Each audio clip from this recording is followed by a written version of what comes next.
अस्सलाम वालेकुम दोस्तों।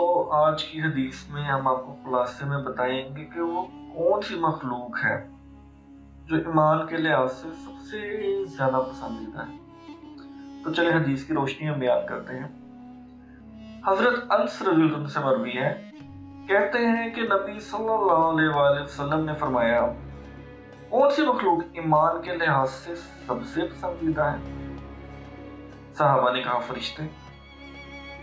आपसे ने फरमाया, फरिश्ते किस तरह ईमान ना लाए। साहबा ने कहा, अंबिया। आपने फरमाया, अंबिया की तरफ वही की जाती है, वो किस तरह ईमान ना लाए। साहबा ने कहा, सहाबा यानी कि हम। आप सल्लल्लाहु अलैहि वसल्लम ने फरमाया, सहाबा अंबिया के साथ होते हैं तो वो किस तरह ईमान ना लाए, लेकिन ईमान के लिहाज से सबसे पसंदीदा वो लोग हैं जो तुम्हारे बाद आएंगे, तो वही को किताब की सूरत में देखेंगे, इस पर ईमान लाएंगे और इसकी पैरवी करेंगे। ये अल्लाह के यहाँ ईमान के लिहाज से लोगों में या मखलूक में सबसे ज्यादा पसंदीदा हो। सुभान अल्लाह।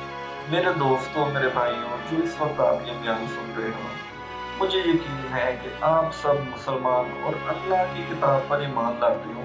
तो ये खुशखबरी रसूलुल्लाह सल्लल्लाहु अलैहि वसल्लम ने 1400 साल पहले आप ही के लिए तो फरमाई थी।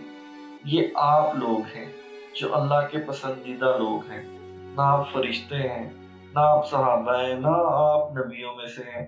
आपने अल्लाह के नबी के बारे में सुना, वही को किताब कुरान मजीद की सूरत में पढ़ा और आप अल्लाह और उसके नबी पे ईमान लाए हैं और उसका हुक्म बजा लाते हैं, तो आप ही है बेहतरीन मखलूक। अल्लाह हमें सीधे रास्ते पे चलने की तौफीक अता फरमाए और नबी करीम सल्लल्लाहु अलैहि वसल्लम के सदके हमें अल्लाह जन्नत तक पहुंचाए।